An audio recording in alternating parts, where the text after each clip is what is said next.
younger than normal. And inflation does happen. So I got paid 10 cents a quart for strawberries, and when the picking got bad, 15 cents a quart.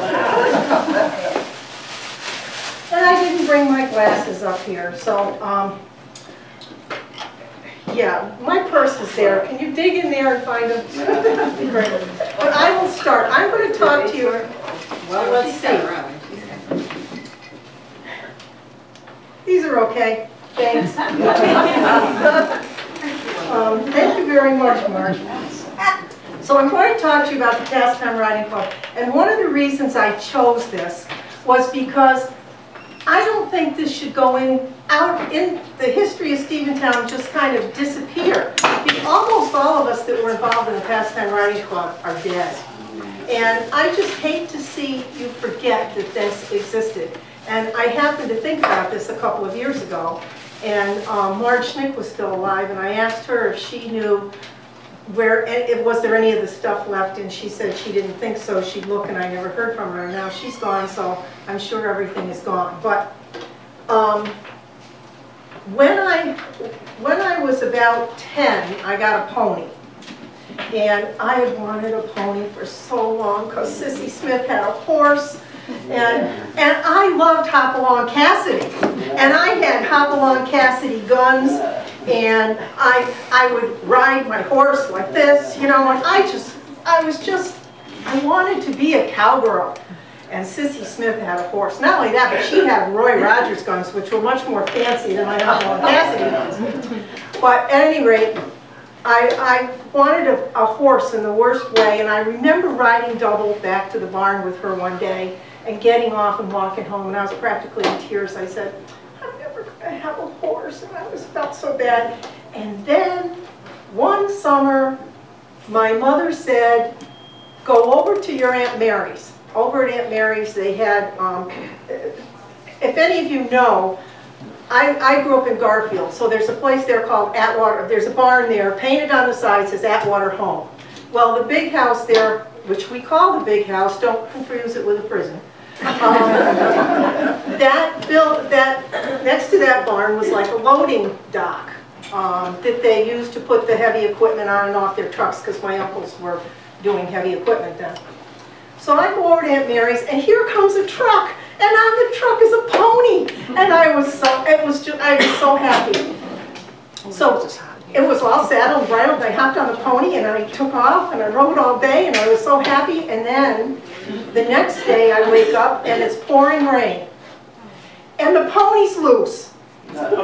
So now I have to go get the pony, and my mother's with me, helping me, and I get this pail that's got grain in the bottom, and then it's got the bridle on top, and we go after the pony. Now you got to understand, my mother was born in Brooklyn. My mother grew up in Brooklyn. She only met my father because her uncle lived up here, and she came up here in the summer. My mother didn't know a thing about horses, nothing. So we go trucking out to get this pony, and I get the pony comes because I've got grain in the pail, and I've got the bridle in there, and I pull the bridle out. Well, of course, I dumped the bridle in there. It was inside out, upside down. I couldn't figure out how to get it on. My mother's saying, you took off riding. You never found out how to do anything. Now we don't know what we're going to do with this pony. But we got the pony situated, and my mother talked with my Uncle Edwin Wallace. That's Morgan Wallace's father, if any of you know. You'll hear me talk a lot about Uncle this and Uncle that, because I had a lot of aunts and uncles, okay? Which is a story for another time.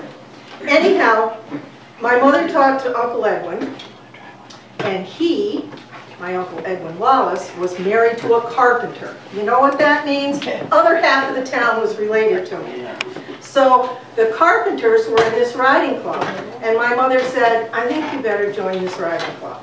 So that's how I kind of got into the riding club. And it was probably the best thing that ever happened to me. At least they knew how to saddle and bridle a horse. And I called several people. There were a bunch of us who were the same age or around the same age that rode together. And I called some people to ask them some things if they remembered. There's not too many of us left about the riding club, which I'll share you in a few minutes. But first, let me tell you who was in the riding club. As much as I can remember, and if some of you can remember somebody, that was in the riding club, speak up because I'll be happy to hear it. There was Charlie and Doc Carpenter, George Carpenter, Virginia Carpenter, George's daughter, Jack somebody, whose last name I don't remember, who was a friend of Virginia's, Al Silvernail, Cecil and Mary Provo, and their children later, Cecil and Colleen, Bill and Laura McCune, and their son Scott, when he came along, Mike and Madeline Ward, their children Tommy and Carol, Jeanette Roberts, I said. Jeanette Thomas, and I've got Roberts, you must have been on my mind. Jeanette Thomas, Frank and Elma Adams, Frankie Adams, Lynn Adams, and Janet Adams, their children, Helen Donahue with Dawn and Donna, Eddie Demick, Ronnie Arquette Demick, Lizetta Libano, Bev Libano, Bill and Flo Hall. Now, Flo Hall was in a wheelchair, but she paid her dues and she was very supportive of everybody there. And she wasn't in a wheelchair in the very beginning.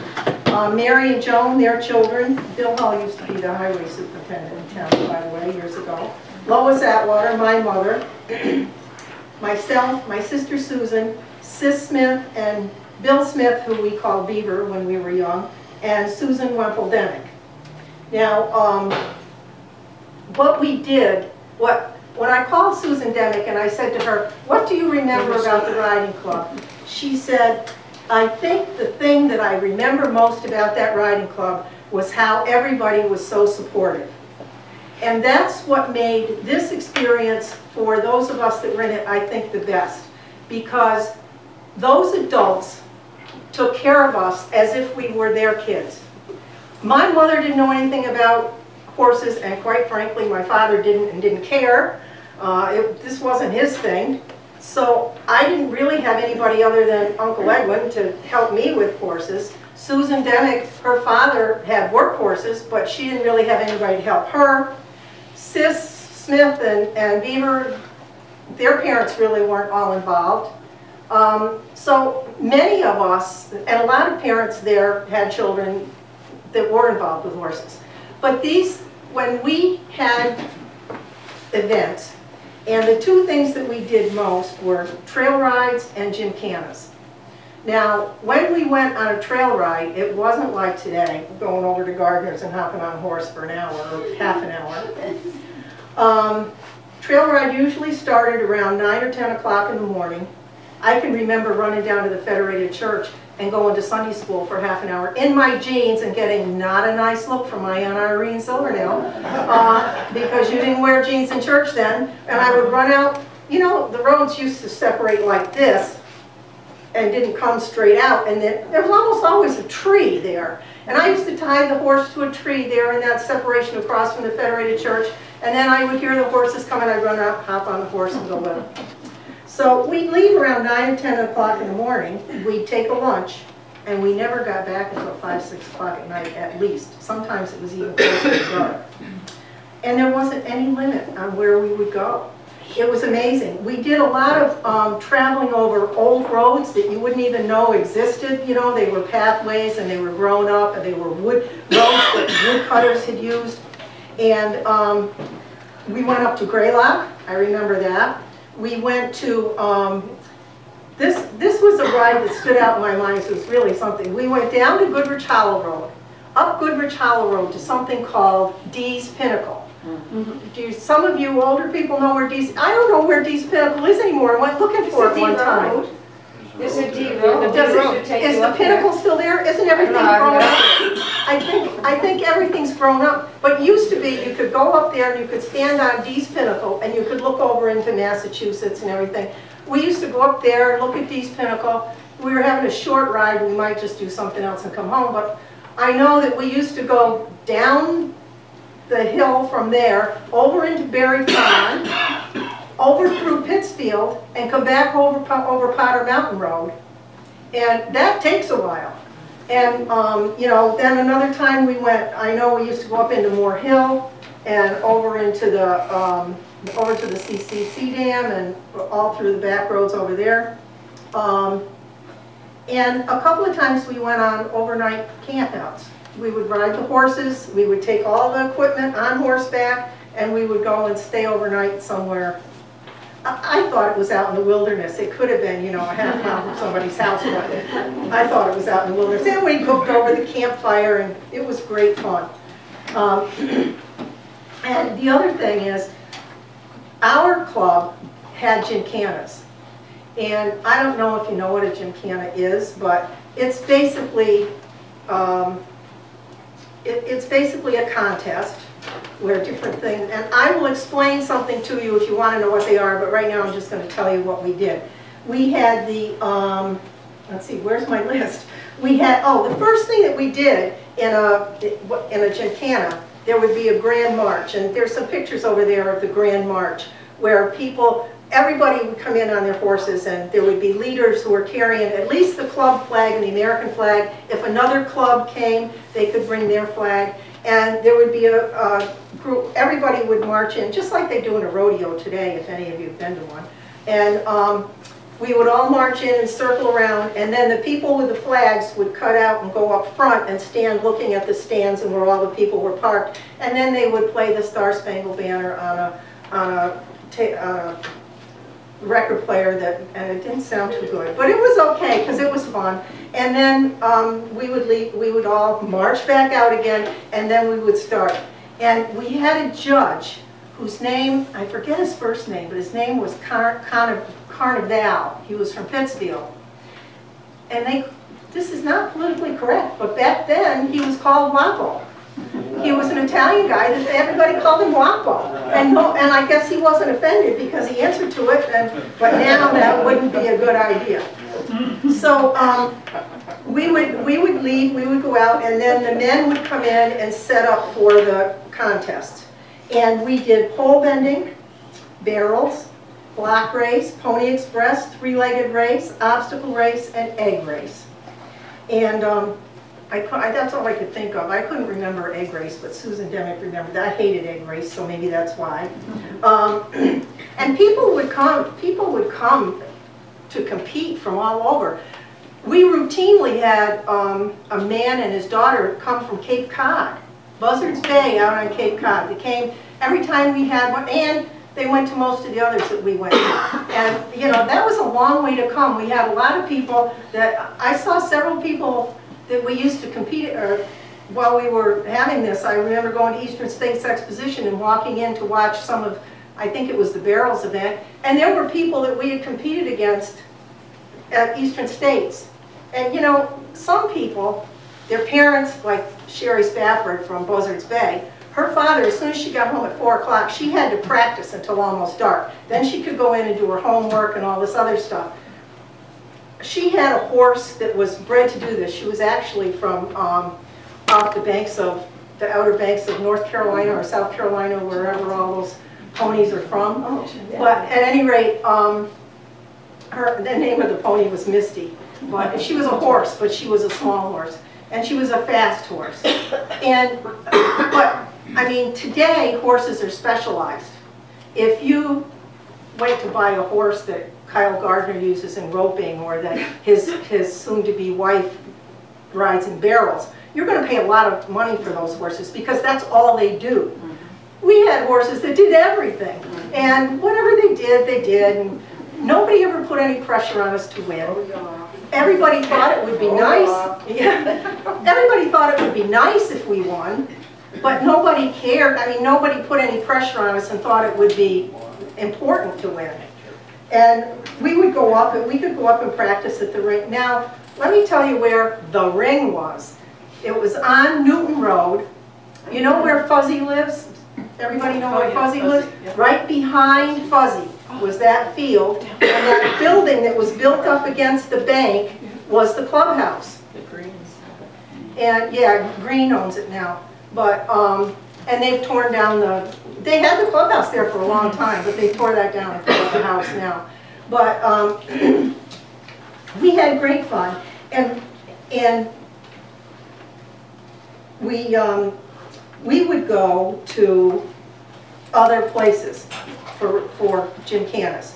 And Jack Carpenter would drive his truck. It was a hay truck, you know, the kind you see out gathering hay with tall sides. And he'd back up someplace where there was a place to load them, and didn't have a ramp really most of the time.